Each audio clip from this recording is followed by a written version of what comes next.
Hello, dear friends. Welcome to my channel. Today we are talking about hiatal hernia. First of all, we should know what's the hiatal hernia. It's a condition where part of the stomach pushes up through the diaphragm into the chest cavity.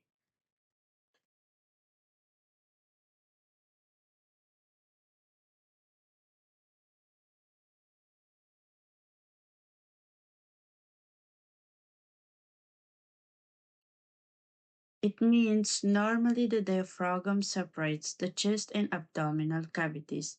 The esophagus passes through a small opening which called hiatus, but in a hiatal hernia, part of the stomach moves through this opening. We have two types of hiatal hernia. The first one is sliding hiatal hernia. The second one is paraesophageal hiatal hernia. Paraesoph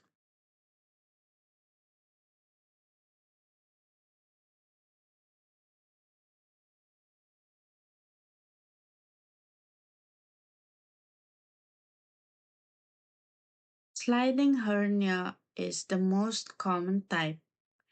In this hiatal hernia, the stomach and lower esophagus slide up into the chest through the hiatus. But in paraesophageal hiatal hernia, part of the stomach pushes through the hiatus and lies beside the esophagus, and it's less common but more serious.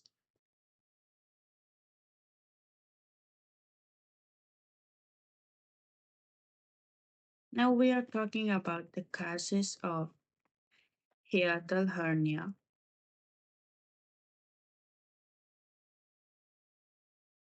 First is aging.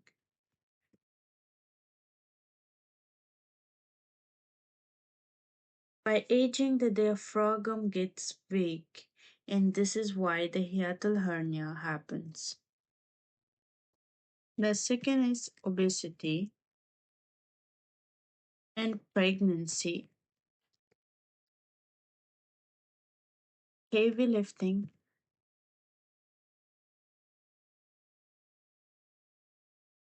chronic coughing,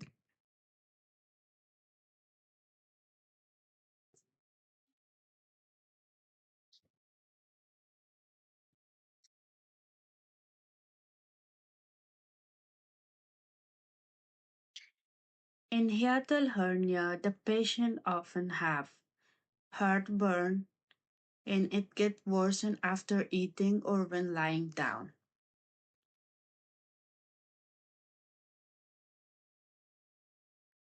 Also, the patient will have regurgitation of food or liquids into the mouth.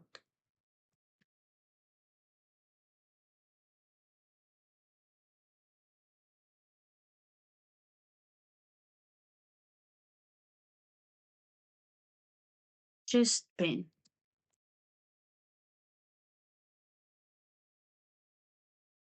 difficulty swallowing or dysphagia,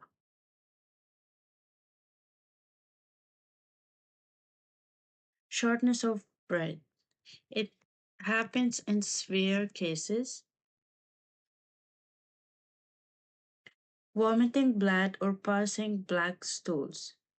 It's in rare case, in the most it happens in very severe case, so that's why it's very rare.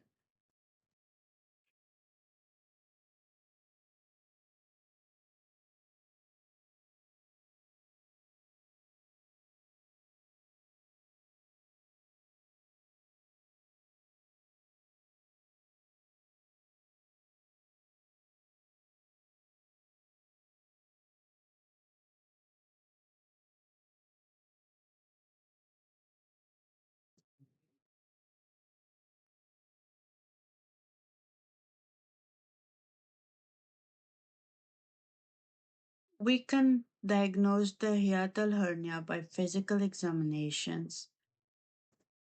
We have to review the symptoms and medical history of the patient.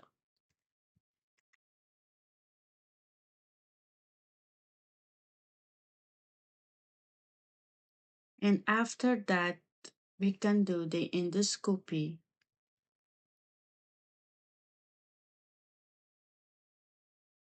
What will happen in endoscopy? A thin, flexible tube with a camera is used to examine the esophagus and stomach in endoscopy. We can do the imaging test.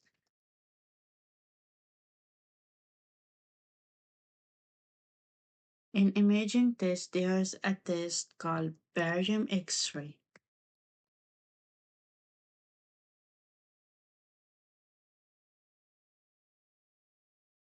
In barium X-ray, the patient swallows a barium solution that shows up on X-ray. And the last one is esophageal manometry.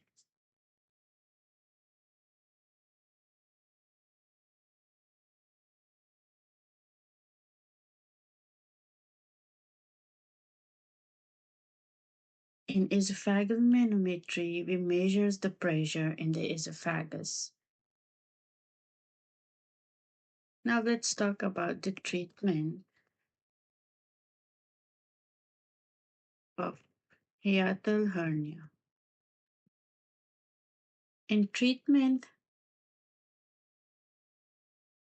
first of all, we use lifestyle change.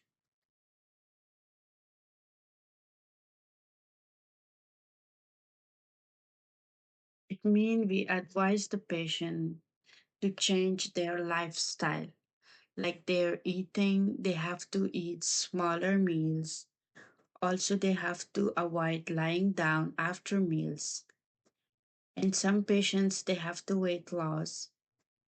And when they are sleeping, they have to elevating the head of the bed. And also, they must avoiding triggers food like spicy, fatty foods, or caffeine.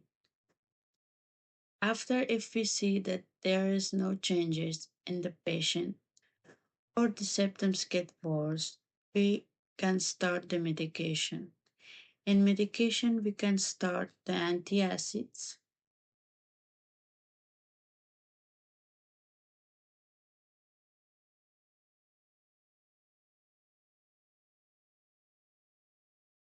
And H2 blockers or proton pump inhibitors.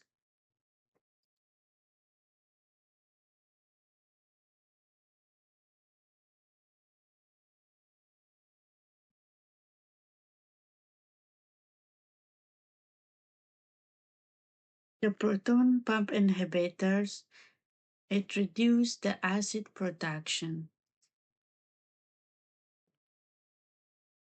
In surgical options, we have niacin fundoplication process.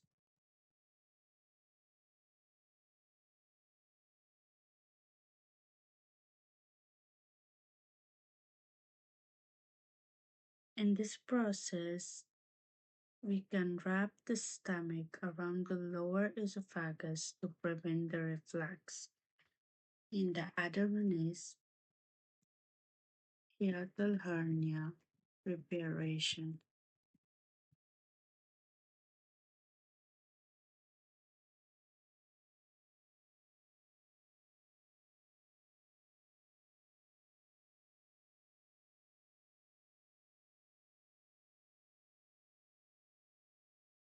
In this case, we can surgically correct the hernia.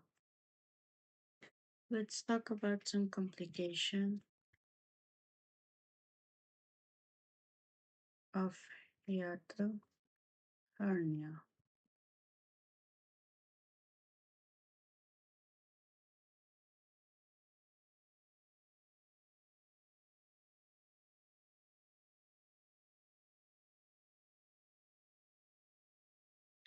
The first is gastroesophageal reflux disease. It can happen esophagitis, strangulation,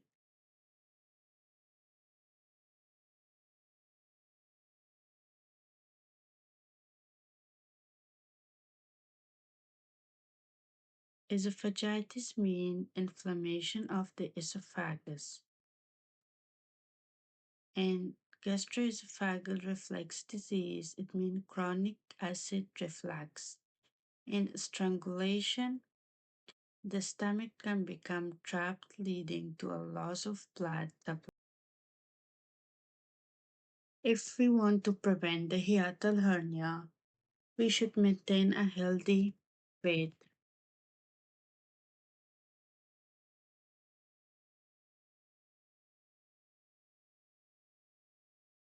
Also, we can avoid tight clothing.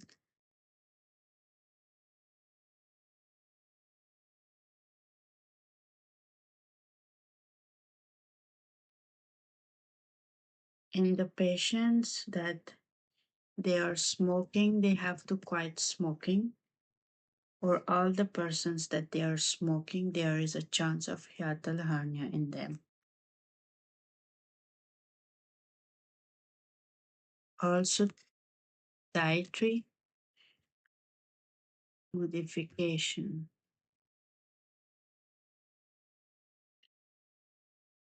Like we can avoid triggers food in large meals.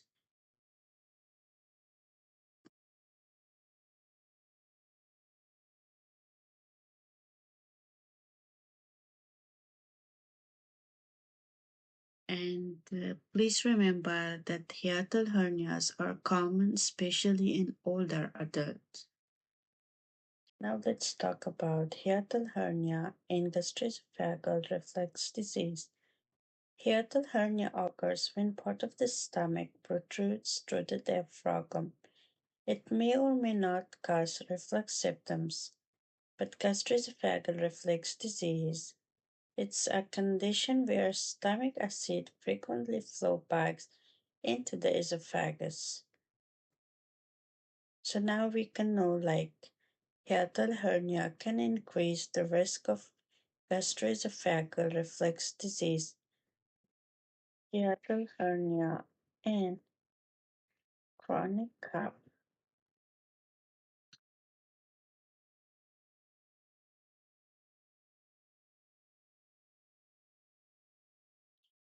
Hiatal hernia can contribute to persistent cough due to irritation of the esophagus from stomach acid. The mechanism is like that. Acid reflux can trigger coughing by irritating the throat or aspirating small amounts of acid into the lungs. Hiatal hernia and asthma.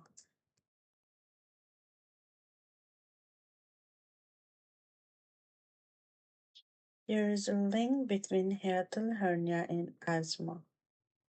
The acid reflux can cause by a hiatal hernia, and it can worsen asthma symptoms by irritating the airways. It means stomach acid may trigger reflexes that cause the airways to tighten, and it can lead to asthma symptoms.